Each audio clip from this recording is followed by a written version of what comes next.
My name is Kathy Bechtel. I'm owner of Italiaoutdoors Food and Wine.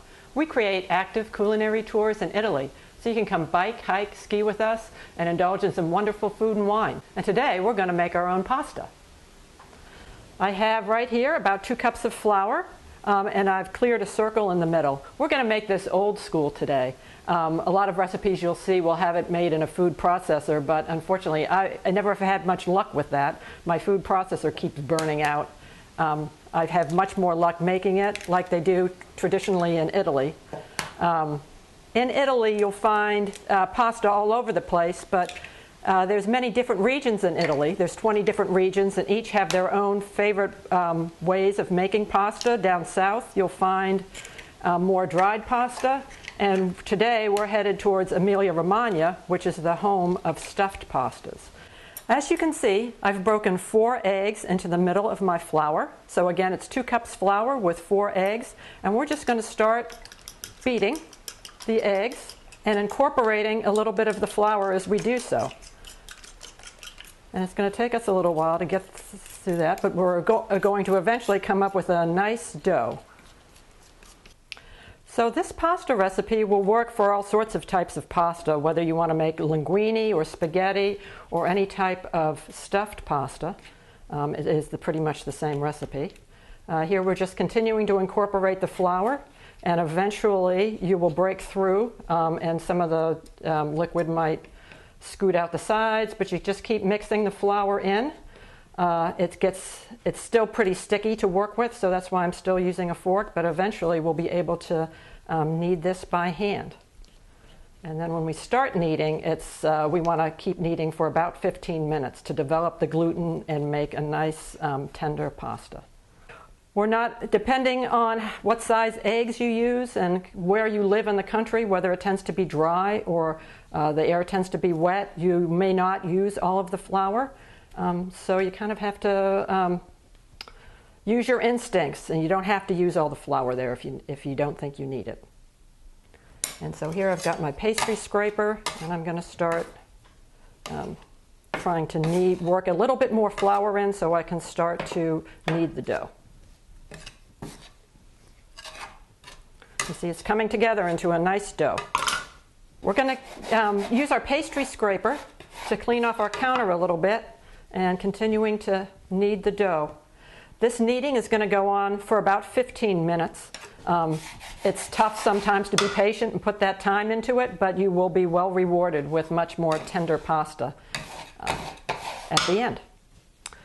It is a bit of a laborious process, but I like to make my own pasta every once in a while. You see some shops in Italy with beautiful homemade pastas, and it truly gives you an appreciation of the love and effort that the bakers of those pastas put into it when you do it yourself.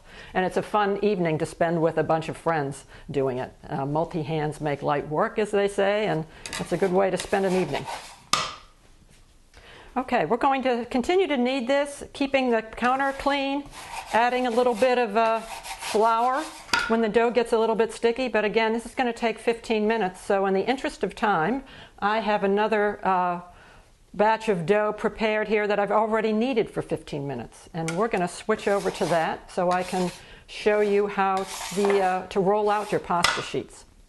Okay, so after 15 minutes of kneading, your dough should look like this. It will be smooth and shiny and pretty stiff at this point.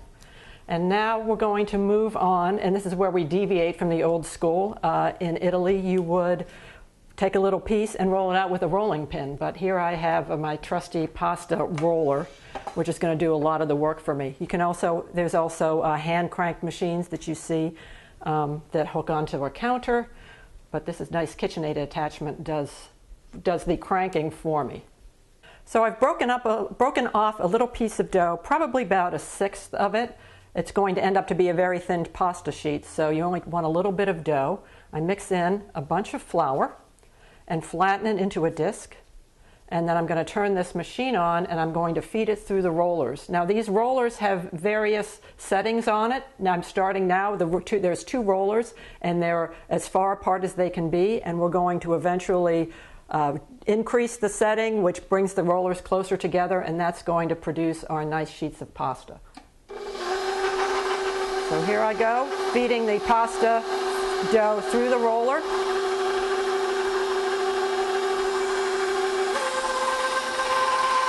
I'm going to mix in a little bit of flour, and I'm going to fold it into thirds and feed it through again. And we're going to do this 7 or 8 times. And this is kind of continuing the kneading process. And don't worry if your pasta may rip and tear and holes may appear. Just continue the process of feeding it through and adding flour. I'm continuing to feed this through. You'll feel the dough start to get a little bit drier as we mix in more of the flour.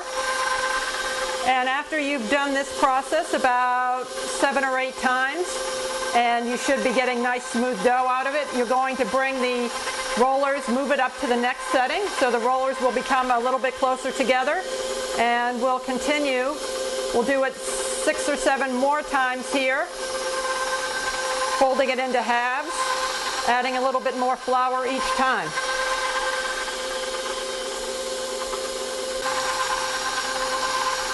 Okay, it's feeling nice and smooth now. I'm going to move it up 1 more setting. Now, depending on what type of pasta you're making will determine how many times the settings go from 1 to 8 on my pasta machine. I started at 1.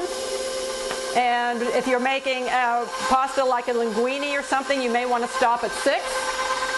I usually stop at 7 for something like stuffed pastas, so you want the dough a little bit thinner. I've just moved it up to 4, and I'm feeding the pasta sheet through.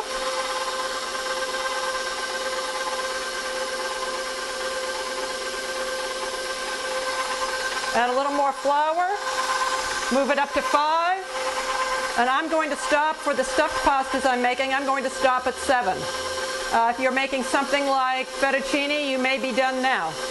But you can see that little ball of pasta dough has emerged into a nice thin sheet, long sheet of pasta. So this is why you don't want to take off too much of the dough to begin with, because you'll end up with a sheet that's too long for you to handle.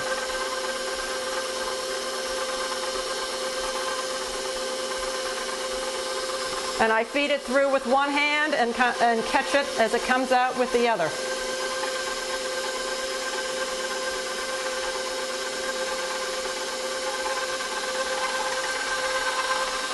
There's our nice sheet of pasta dough.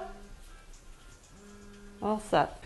So I'm laying out this sheet of pasta on a sheet pan. It's got a little bit of semolina flour on it. We want to keep the pasta from sticking, and so we want to make sure that they're spread out and not touching each other. So there we go. And then I use a piece of paper or something to separate the layers. And I'm going to take another little ball off and continue to make sheets of pasta until the dough's all gone. And we have about 10 or 12 nice sheets to make our stuffed pastas with. I'm Kathy Bechtel of Italiaoutdoors Food and Wine, and that's how you make pasta dough.